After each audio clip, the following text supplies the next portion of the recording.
Assalamualaikum warahmatullahi wabarakatuh. Salam sejahtera untuk kita semuanya. Sahabat channel Pintar Catur yang berbahagia, sekarang kita berada di episode yang ketujuh, di mana di episode yang ketujuh ini kita akan belajar tentang bagaimana cara memilih pembukaan dan pembelaan catur yang terbaik. Mari kita mulai. Ketika kita akan memulai pertandingan catur atau memulai permainan catur, kita dihadapkan pada dua pilihan, yaitu sebagai pemegang buah putih atau sebagai pemegang buah hitam. Di dalam suatu latihan catur, kita bebas memilih, kita pegang putih atau hitam. Sedangkan di dalam pertandingan catur, segalanya ditentukan oleh wasit. Jadi, wasit mengundinya dengan menggunakan komputer atau diacak dengan komputer. Jadi kita tidak bisa memilih. Ketika kita pegang buah putih, nah inilah apa yang harus kita lakukan. Kita harus memulai dengan suatu pembukaan. Ketika kita pegang buah hitam, kita harus menunggu langkah putih dulu. Karena di dalam permainan catur, siapa yang memegang buah putih harus melangkah terlebih dahulu. Jadi ketika kita pegang hitam, berarti menunggu langkah putih melangkah baru giliran kita. Nah,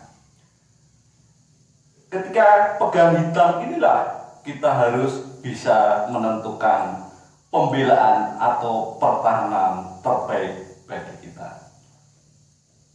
Sahabat channel Pintar Catur yang berbahagia, saya akan mencontohkan mana yang disebut sebagai pembukaan dan pembelaan.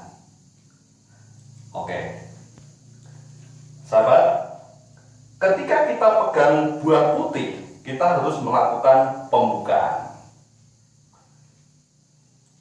Pembukaan, ya, kita umpamakan mau melangkah bidak depan raja, E2, E4. Nah, ketika kita melangkah, akan dijawab oleh lawan. Misalnya lawan itu sebagai pemegang buah hitam, misalnya melangkah bidak E5 atau pion ke E5. Nah, proses ini yang disebut sebagai tahapan awal pembukaan, di mana masing-masing pemain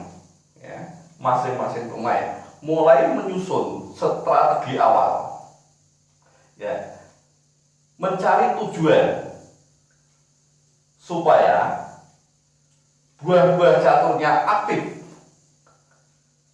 dan mempunyai tujuan yang jelas. Nah, kemudian misalnya kita sebagai pemegang buah putih melangkah kuda di sini, kuda ke F3, ya, di sini. Nah, maka kemudian misalnya hitam melangkah kuda ke C6, kemudian dibalas oleh kita ke sini gajah ke C4. Nah, ini berarti kita menggunakan pembukaan Italia.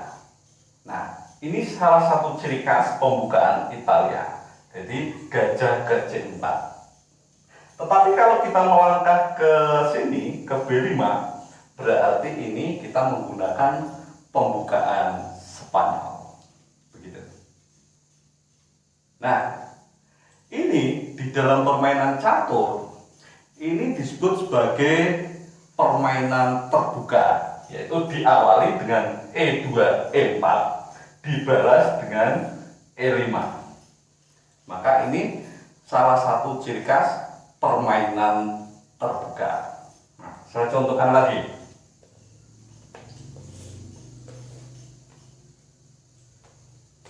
Bagaimana jika tidak dibalas dengan E5? Misalnya kita melangkahkan E4.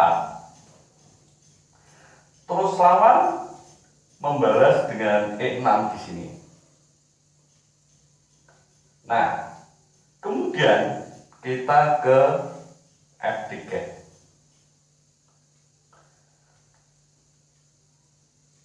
Nah, F3 bisa atau D4, ya D4. D4. Kemudian lawan D5.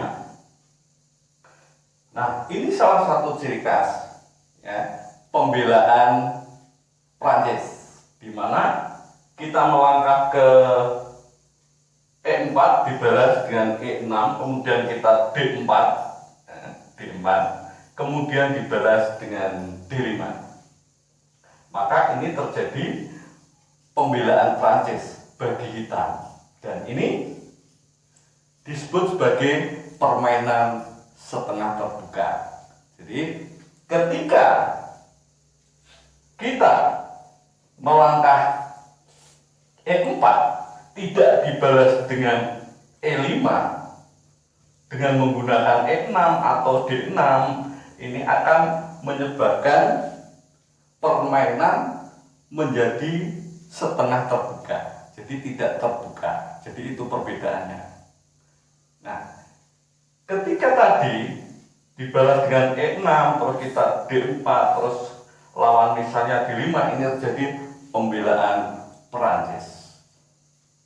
Nah, sekarang kita sebagai pemegang buah hitam,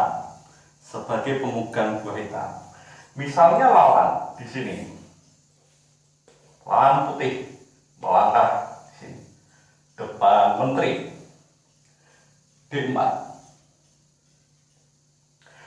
Kemudian kita sebagai pemegang buah hitam, kita melangkahkan ke sini D5. Nah, ini akan mengakibatkan permainan menjadi tertutup. Jadi sering ini disebut sebagai pembukaan bidak menteri, karena sama-sama membuka bidak atau pion itu di awal dengan bidak di depan menteri. Nah, sekarang langkah kita ke bidak C4, sering disebut sebagai gambit, ya, gambit menteri. Gambit itu artinya pengorbanan sementara.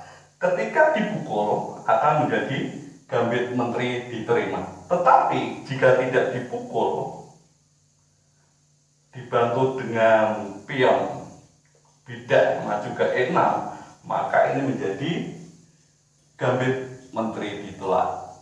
Nah, ini nanti akan menjadi permainan tertutup. Ini akan menjadi permainan tertutup. Jadi kita membalas tadi dengan D5, berarti kita menggunakan pembelaan bidak menteri. Nah, sekarang jika kita tidak bisa lawan melangkah ke D4 tapi kita tidak D5, tapi kita menggunakan kuda F6. Nah, ini salah satu ciri khas pembukaan setengah tertutup. Jadi kuda F6 itu sifatnya sangat stabil, artinya bisa berubah dari ke setengah tertutup maupun ke tertutup, atau sering disebut transposisi. Jika lawan melangkah ke kuda F3, kemudian kita D5, maka akan menjadi permainan tertutup lagi, begitu. Dan apalagi selain pembukaan terbuka, setengah terbuka, permainan tertutup, terus setengah tertutup. Nah, selain itu ada lagi yang namanya permainan sayap, yaitu pembukaan yang diawali dengan bagian sayap. Sayap artinya sebelah pinggir, misalnya B4. Jadi B4 ini karena berada di sini ya, sering disebut sebagai permainan sayap. Kemudian C4 juga ya, di sini permainan sayap. Jadi begitu. Pada intinya pembukaan itu mengaktifkan buah, berupaya mengaktifkan buah ke petak-petak yang strategis. Yang pertama tentu saja adalah berebut petak pusat ini. Jadi semuanya menuju ke petak pusat. Di petak pusat. Jadi kalau kita pada awal tidak berusaha merebut petak pusat, maka kita akan terdesak. Misalnya lawan melangkah D4, terus kita di sini. H5. Lawan melangkah E4, kemudian kita di sini. Nah, petak pusat semuanya dikuasai oleh putih. Jadi yang pertama di dalam tahap pembukaan awal permainan, baik pembelaan maupun sebagai pemegang buah putih maupun hitam, kita berupaya merebut petak pusat ini. Demikian untuk bahasan kali ini, bagian yang ke-1. Nanti kita lanjutkan di bagian yang kedua di episode yang 8. Selamat belajar. Wassalamualaikum warahmatullahi wabarakatuh.